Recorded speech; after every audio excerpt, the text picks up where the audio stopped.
अस्सलाम वालेकुम जी, मैं हूँ लैबा अब्बासी और आप देख रहे हैं देसी स्पोर्ट्स पर cricket capsules by Laiba Abbasi.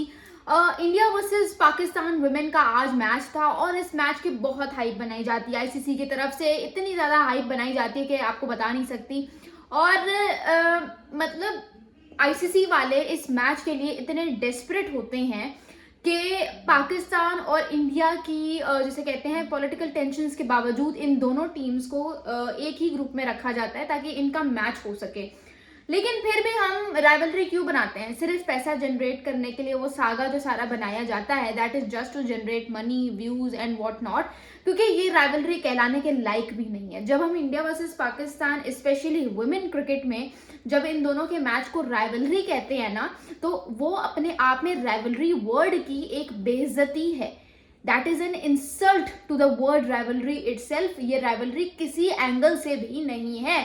आज आप समझ लें नवा मैच था इंडिया वर्सेस पाकिस्तान वुमेन का, और इससे पहले 8 मैचेस में इंडिया वुमेन जो है वो 6 जीत के बैठी हुई थी, पाकिस्तान ने 2 जीते हुए थे। ठीक है, और मुझे हैरत होती है कि ये किस एंगल से राइवलरी है। आज वही रिकॉर्ड 9 मैचेस में 7-2 हो गया है। ये कहाँ से राइवलरी है भाई? ये कहाँ से राइवलरी है? मैच से पहले दोनों कप्तानों की प्रेस कॉन्फ्रेंस होती है, उसमें जो है जिसे कहते हैं हरमनप्रीत कौर जो इंडिया की कप्तान है, उन्होंने कहा it's just another pressure game for us. ठीक है, और हमारी कप्तान ने कहा कि it's a pressure game for us. आप डिफरेंस देखें दोनों की स्टेटमेंट्स में। मैं बात ही नहीं कर रही यहाँ पे कप्तान की, क्योंकि फातिमा सना जो हमारी क्रिकेटर है ना, शी इज एन इंस्पिरेशन। उसको और टीम की बाकी लड़कियों को साथ खड़ा कर दो, टीम की बाकी 10 लड़कियों को उसके साथ खड़ा कर दो, तो आपको एक day and night difference feel होगा टीम में और फातिमा सना के बीच में, क्योंकि इतना डिफरेंस है। She is a super woman, चाहे उसकी एज अ बैटर बात करो, एज अ फील्डर बात करो, एज अ बॉलर बात करो, she is a super woman, इसमें तो कोई दो राय है ही नहीं। लेकिन मुझे अफसोस होता है कि पॉलिटिक्स जो है ना वो सिर्फ मेंस क्रिकेट में नहीं है, वो वुमेन्स क्रिकेट में भी है। आप देखें आलिया रियाज, यही टारगेट जो 171 का हमें मिला, मुझे लगता है कि ये 20-30 रन ज्यादा था, क्योंकि हम इंडिया को जिस तरह से हमने पहले शुरू में उनकी 2 विकेटें गिरा दी, फिर बीच में भी हमने लगातार जिसे कहते हैं एक साथ उनकी 3 विकेटें गिरा दी। वहां पे वो टारगेट आराम से जो है ना ये बन सकता था कोई 130-40 तक, लेकिन due to the several misfields of Aliya Riaz, ठीक है, और उसने जो जिसे कहते हैं डॉलीज ड्रॉप कर दी, ठीक है, तो उसकी वजह से सारा गेम का जो मोमेंटम है वो इंडिया के पास इतना शिफ्ट हो गया कि एंड पे आके जिस तरह से ऋचा घोष ने बैटिंग की, मतलब उनके टेल एंडर्स भी इतने अच्छी बैटिंग करते हैं, तो वो टारगेट जो है जो that was suppose to end around 140 वो 171 का बन गया। मतलब यार हमारी लड़कियों को सिर्फ यही आता है सिंपैथी, ठीक है, इनको सिंपैथी दे दो, ठीक है, कि हमें फैसिलिटीज नहीं मिलती, हमारे हालात भी मेंस क्रिकेट जैसे करो, ये वो फलाना ढमकाना। क्या आप लोगों को सिर्फ घर पर जिम्बाब्वे जैसी टीम के अगेंस्ट सीरीज जीतना आती है? उसके अलावा आपकी कोई रिस्पॉन्सिबिलिटी नहीं है? 2025 के वर्ल्ड कप में दुनिया की हर फैसिलिटी दी गई इस टीम को, हमारी पाकिस्तान वुमेन्स क्रिकेट टीम को हर फैसिलिटी, मतलब that was an opportunity to win the world cup, क्योंकि सारे मैचेस अपने श्रीलंका में खेल रही थी। ठीक है, मैं मानती हूँ कि आधे से ज्यादा मैचेस में बारिश हुई, बट उसके अलावा आपने क्या कर लिया उन मैचेस में जिनमें आपको मौका मिला? तो हमारी जो वुमेन्स टीम है ना, लोग कहते हैं वुमेन्स क्रिकेट फॉलो करो, क्या फॉलो करूं मैं वुमेन्स क्रिकेट? इनकी इस परफॉर्मेंस को मैं फॉलो करूं?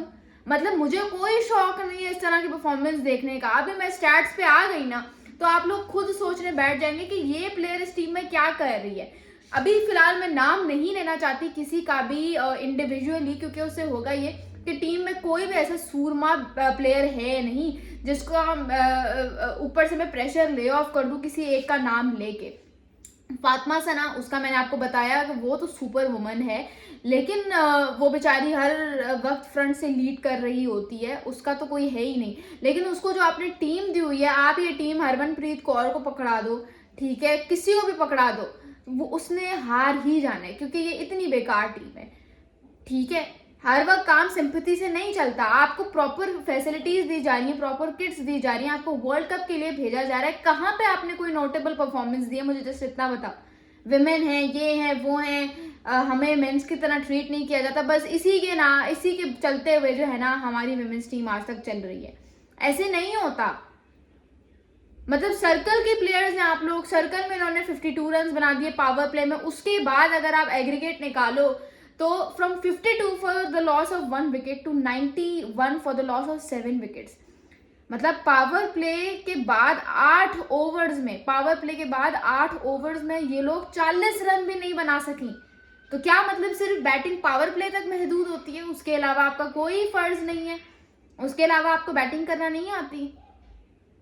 मैं हैरान हो गई हूँ कि मतलब उनकी स्मृति मंधाना को देख के, उनके बैटर्स को देख के, उनके बॉलर्स को देख के मेरा दिल चाहता है कि यार हम कहाँ पीछे रह गए हैं। मेंस क्रिकेट के तो हालात पूरे हैं, विमेंस क्रिकेट को देखो यार, हम किसको फॉलो करें, किसको फॉलो करें। ऑस्ट्रेलिया वुमेन 13 टाइटल जीत के बैठी हुई है, इंग्लैंड 5 टाइटल जीत के बैठी हुई है, इंडिया 1 वर्ल्ड कप जीत के बैठी हुई है, अभी उन्होंने रिसेंटली ओडीआई वर्ल्ड कप भी जीत लिया। और एक हम है यार, हम अपने घर के बाहर कोई ढंग की सीरीज जीत ही नहीं पाते। वर्ल्ड कप पे हालात आपके सामने, तो all this hype for what? मुझे पता था इन्होंने हार जाना है, फजूल की हाइप क्रिएट हो रही है, देयर इज नो राइवलरी, ठीक है, कोई राइवलरी है ही नहीं, ठीक है। बल्कि इन दोनों टीम्स का मैच मुझे लगता है सिर्फ फॉर्मेलिटी पूरी करवाने के लिए किया जाता है, क्योंकि हमें पता है who is going to be the winner.